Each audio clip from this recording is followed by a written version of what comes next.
to worship and adore. The reason why we are here is not for a denomination. The reason why we are here is not because of religion and tradition. The reason why we are here is not because even of our own selves. But the reason why we are here is because of you. You alone are our heart's desire and belong to worship you. Palakpakan natin po.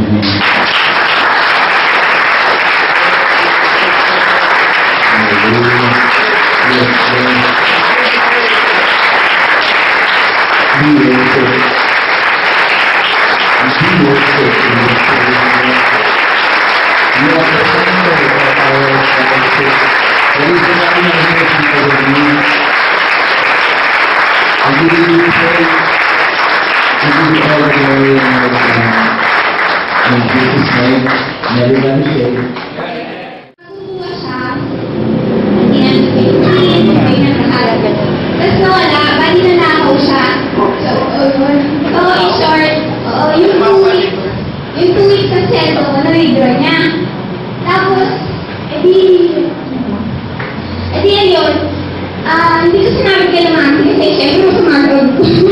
At pag sinabi ko, mawagay ako sila yung sumagot ko. Wala akong nagsabihan ako lang. So, yun, nagpa-pray lang ako. Natang sa ako eh. Tapos pinaalala sa akin, Lord, yung preaching nung two Fridays ago, yung God is omnipotent, omnipresent, omniscient. Diba? So, sabi ko, oh nga, Lord, no? Alam mo naman lahat. Alam mo naman kung sinong nakita mo lahat, kung sinong bumuha, kung nasaan. Bahala ka na. Hindi na naman ko. Tapos, alam mo sabi, hindi ako. Sabi, ayun. Tapos, dito na kaya ako na yung inisip. Tapos, nanalo yung boss ko. Hindi, siyempre, ginagita din ako. Hindi ako naligtas. Ayun, ginagita niya ako. Tapos this is wrong, ganyan siya. Nakikita niya lang kasi ako, araw-araw pumapasok ko, from Malinawa to Paranaque, pinapasok ko araw-araw. Tapos wala akong late. Tapos hanggang naiinis siya, nagagalit siya. Sabi niya,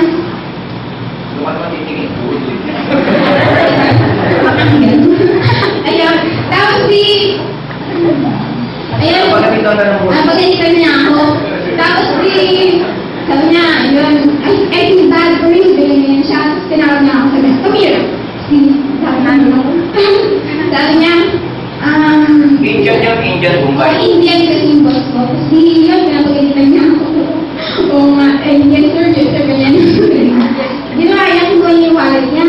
Inabot niya sa akin yung 2 weeks na salary nawala sa akin. No sir, I still have money.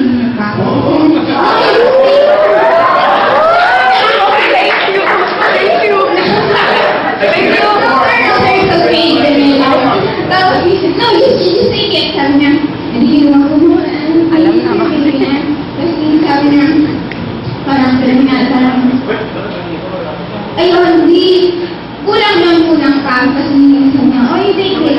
Oh, wait, I should have, ganyan, this is too much. Ganyan ako, tapos sabi niya, you know, you just take it. This is my gift for you. Kasi parang ako, alam ko, ayun, sabi niya, you just eat it as a secret. Sabi ko, yung sir, ganyan ako, tapos ayaw, tapos pagkakasya, ang galing mo. Sabi ko, Lord, yung nawala sa akin, hindi ko lang kasi hindi pa, sige, pera naman naman yun, magpagtatrabaho ako. Tapos ayun, parang binigay ko kay Lord, binigay na sa akin ng kumpleto, yung alam mo yun, parang siguro kung hindi nawala yun, parang nagkakasin ko yun, bibili ako kung ano. Pero nagkaroon ng value sa akin yung money na binigay. Nabigyan ko kasi tataguin na. Alam ko, kailangan kasi na, kaya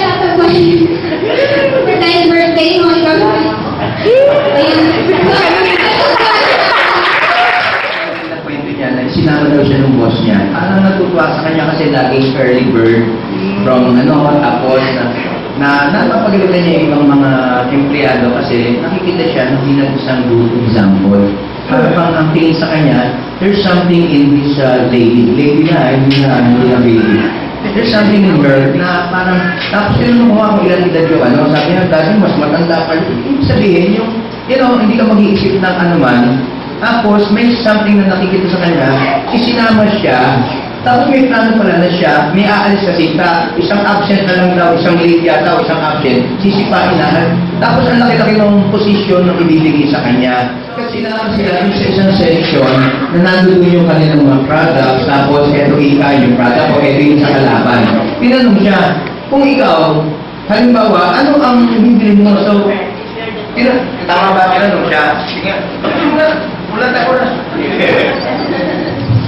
Tinanong niya ako, sabi, kung ako daw yung buyer, sabi niya, which one did you choose? Kasi tinigil ka lang. Sabi niya, why? Because the hats are more trendy, ganyan ang college, are more attractive, ganyan ako.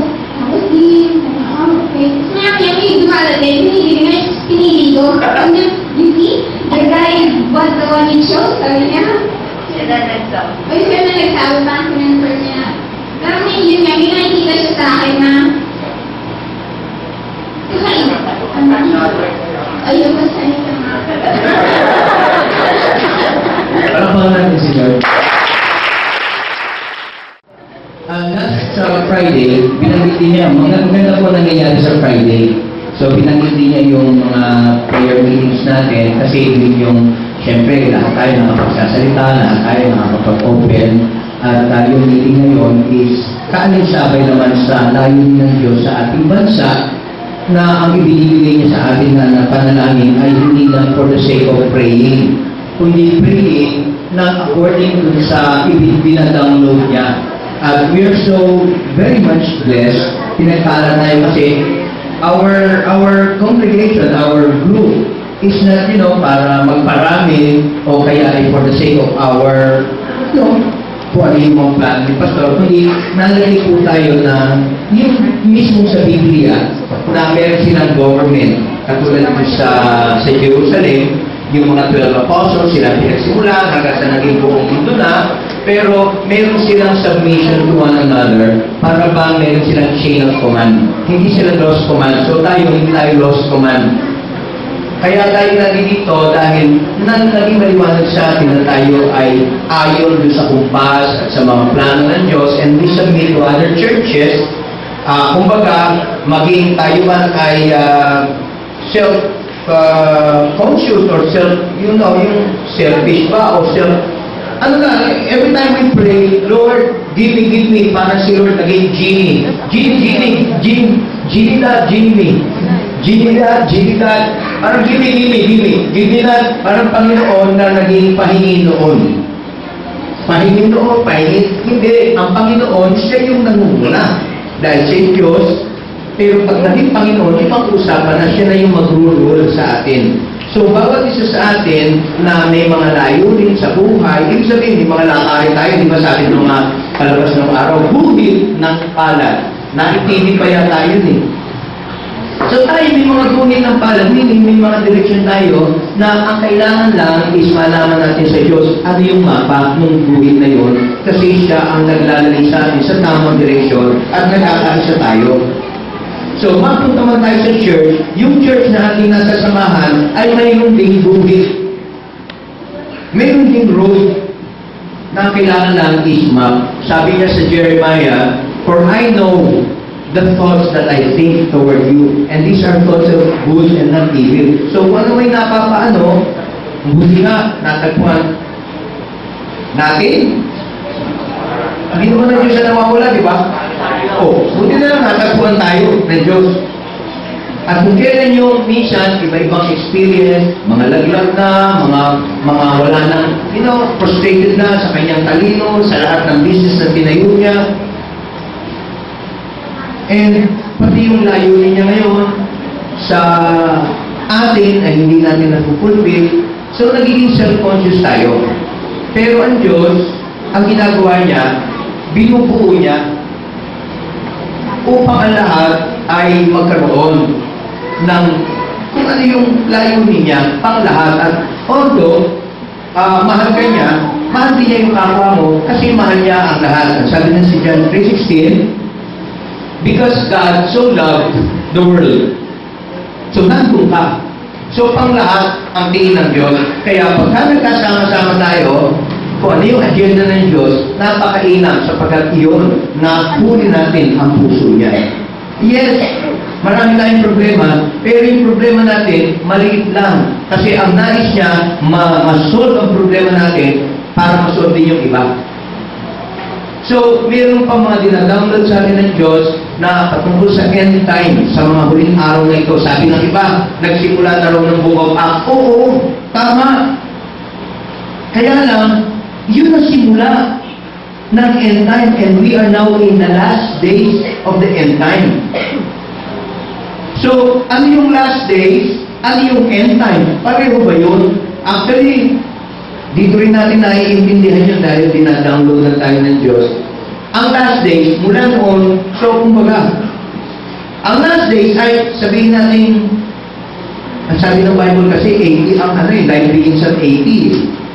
Marami na namamatay, wala pang 80. Hello? Tapos sabi natin, life begins at 40. But the Bible says, life begins at 80. Kaya pwede ka mabuhay hanggang 969 years. Meron ba taong nabuhay ng 969 years? Oo, sino siya? See? Kaya kapag tayo na roadmap ng Diyos, yung ating lalakaran, siya ang nagda-download, siya ang the steps of the righteous are ordered, are commanded by the Lord. He is the way, He is the truth, He is the life, and no one can go to that way except through Him. So, ang point doon is, kung tayo ay magkakasama-sama, lalo na sa last days na ito, at yung end time na sinasabi ko, kumbaga, abuti ka ng, sabi mo na 70, ang yung, kumbaga, inabot mo na yung 70, so nasa last days ka na, no? Ano yung end time? Itong gawin ito, yun ang end time, end mo na. So, we are in the end time na of the last days. Kaya, dagdamin natin na hindi lang tuwing linggo o kaya hindi lang yung mga content ng linggo ang makasagap ng layunin ng Diyos kasi mahal tayong lahat at may plano siya sa Pilipinas. Sabi nga, nagkakabiruan, alam nyo kahit Amerikano ka, basta't nakakilala ka kay Lord, dapat maging Pilipino ka. Ay, ang tawag sa iyo ay Pilipino. Bakit Pilipino? Alam nyo, ang totoong born again, ang totoong na-aresto. Kung bagay born again, nagkaroon siya ng bagong pananaw. We are all religious. We came from different religions, di ba? Pero alam nyo, hindi naman religion ang napako sa krus eh. Si Jesus. So siya ang kordero ng Diyos na nag-aalis ng lahat, hindi yung mga mabuti ang relihiyon. Pero mas masarap, mayroon tayong relasyon. Amen ba? Kasi uwian na, tapos namin tayo. Ang mainam doon, malaman natin ang kalooban niya sapagkat ang lahat ng tao nagkakatuwaan ng napakapala ng Pilipino. Kasi kapag na-born again ka, nakasama ka sa mga taong pinili ng Diyos. So ikaw ay pili at ikaw ay Pino. Maayos ang iyong pag-uugali. Alam niyo, maraming Christians, hindi Pilipino.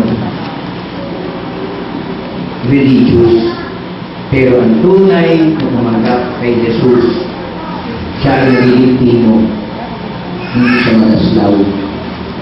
May halaga ang tawag salita niya. At nagustuhan siya ng kapwa. Sapagkat there is something in him na siya yung isang piling tao. Hindi lahat mukhang siya ay pinili. At siya ay Pino.